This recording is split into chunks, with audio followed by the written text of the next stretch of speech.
Hello, everyone. We are doing another listener's tale on The Voiceless Speak Forever. I'm your host, Hepburn, and today I will be talking about a little white rabbit named Angel. His mom, Kimberly Wheatfill, who is the director of the rescue, Friends of Unwanted Rabbits, graciously shared his story to us.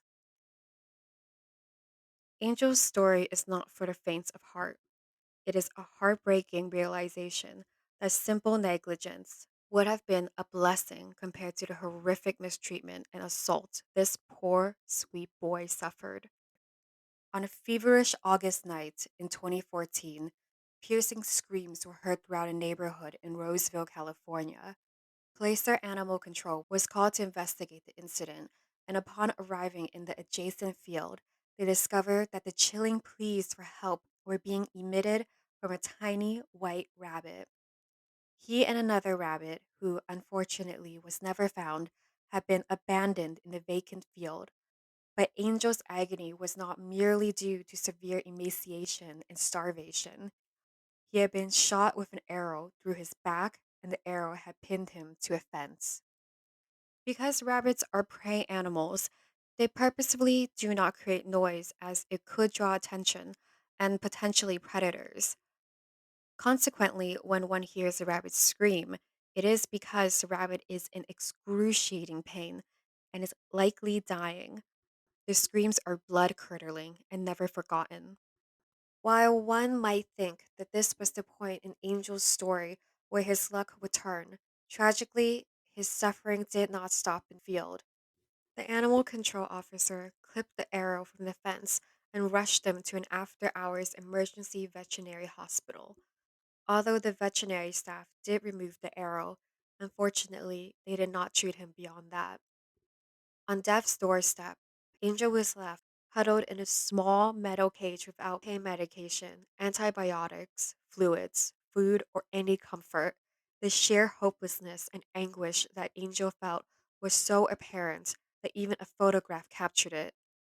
This picture was the first time I ever saw him, and I tearfully recall that memory.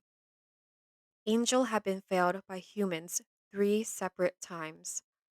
Once when he was left for dead in a field, the next time when he was violently attacked with a bow and arrow, and the last when he was silently dying in the vet hospital cage.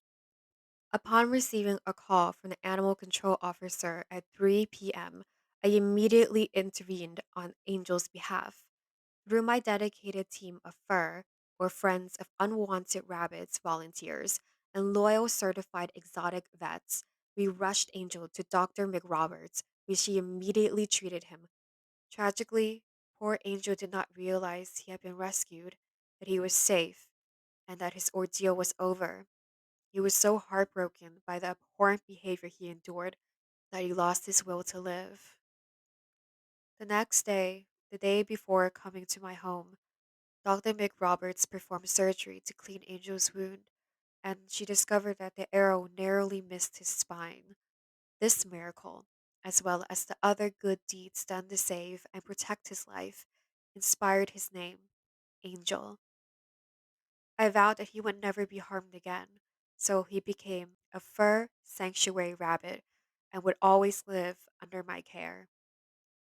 Even though Angel was recovering physically at this point, despite one additional surgery, the emotional toll and damage had been done and took years, 3 to be exact, to earn his trust. Angel's first companion was a little pink stuffy bunny, which I would lovingly call his girlfriend. He would cuddle with her, and she would keep him company, and the closest I could get was to lay near him, other than to check his wound and administer medications.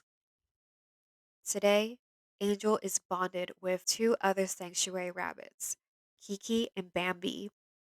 He lives a loving, pampered life, and most importantly, is happy and safe. He has the best manners, perfect house rabbit, and can be left unsupervised to free roam throughout the house. When not cuddling with his girls, his favorite spot to sleep is under my bed. Rabbits are incredibly sensitive creatures, and Angel has an uncanny ability to know if I'm sad and is quick to provide comfort. Rabbits by design are intuitive beings. Sadly, the terror and trauma return to his eyes anytime I have to pick him up, even for routine nail trims. He does not like to be restrained for any reason and has residual PTSD. The worst and the best of humanity can be seen in the world of rabbit rescue. Rabbits experience the worst of humanity from the meat and fur industry to animal testing to neglect, abandonment, and abuse. Angel is a survivor. His harrowing story is a testament to animals' perseverance and ability to forgive, trust, and love again. So that was Angel's incredible story. Because of Kimberly and her volunteers at Friends of Unwanted Rabbits, as well as the incredible vets who helped Angel, Angel was saved and is now living an incredibly pampered life. If you guys want to adopt or donate to this wonderful organization, please visit Friends of Unwanted Rabbits Instagram and Facebook page. The handles are the same. It's at Friends of Unwanted Rabbits. And they also have a website too, friendsofunwantedrabbits.org. Thank you again, Kimberly, for all you've done. And please, you guys, make sure to check out Friends of Unwanted Rabbits. They have such cute buns who need loving homes. And remember, if you want to support VSF, please tell anyone about this podcast. Make sure to subscribe. And if you're listening on Apple, please review it. It helps with visibility and ranking. Also, you can visit VSF on its IG, which is the period VSF period official. And if you have a story you want shared, please feel free to email VSF period official period podcast at gmail.com. Until next Wednesday, toodles!